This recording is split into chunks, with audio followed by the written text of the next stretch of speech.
Let me introduce Emily, a small town girl, well at least what she finna be. Her dad came from Georgia, met her mom up in Tennessee, and he moved down south to buy some land out in Wimberley. Her mother lived in church because her husband was a preacher, and he chose to homeschool, that way the others wouldn't reach her.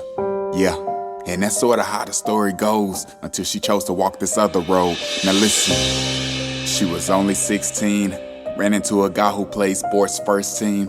Told her that she were the greatest thing he'd ever seen, and by her being so insecure, she went and let him in between. She said, I love you, and he said it just to say it back.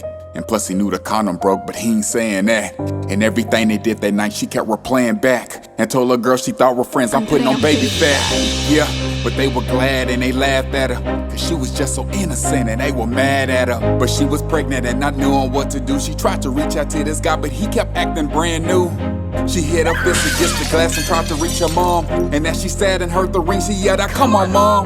Blood rushing down her hand, she ran to wrap her thumb, dealing with insanity, panicking from one night of fun. Now she lonely, anxiety done kicked in, pacing back and forth cause she ain't never felt so fenced in, thinking if I left then he'll call because I'm missing. Man, it's the type of stuff that happens when you're trying to fit in. But anyways, she called him once again. In a moment he ain't answer, she went and took her father's Benz, running about 100 wheels, shifted from the wind. Then she saw the hydroplane, and this could be a bitter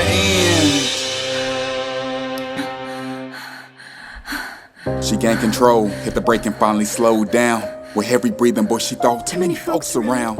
Then continued on her way. Should I call? But I did. He didn't pick up. I'ma lose it. Let me call anyway. And she did, but this time got rejected. Sent it straight to voicemail, something highly unexpected. By now she knocking at his door searching for closure. He done shut his Facebook page down one day after he exposed her. Yeah, porch light came on, door opened up. Don't mean to bother, is Jerry home? Nah, I ain't seen him in about a week. Have he tried his phone? And then she broke and began to cry. Hey, come in, darling, there's something wrong.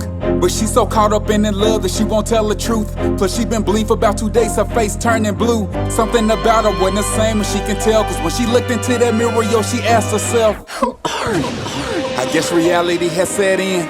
She knew a talk with her parents would be a dead end, but word circulated, so they met in a private place within the church. Emily, get in! But she ran, and her father told the deacon to track her every move. He had to go and finish preaching. Her mom turned her head and wrote her off as a disgrace, and then she went back in the church and hit her knees and began to pray. Wait, Emily, forget it, I ain't feeling that. And you can tell the congregation I ain't coming back, cause they don't care, and if they laugh, then let them laugh at me. But I'ma go so far away, you may get mad at me. So tell my parents that I love them, please forgive my sins. And I hate the child that I've become, but I'm hurting deep within. And then she turned away and vanished in the darkness. Her help began to fail, but she won't coming back regardless.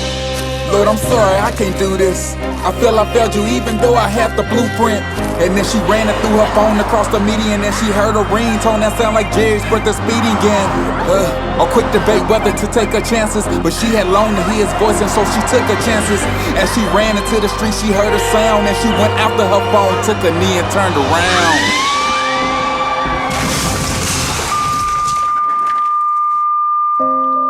Let me introduce Emily, a small town girl, well at least what she finna be. Her dad came from Georgia, met her mom up in Tennessee, and he moved down south to buy some land out in Wimberley.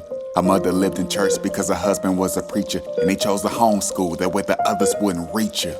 Yeah, and that's sorta how the story goes, until she chose to walk this other road. Now listen, now listen, now listen,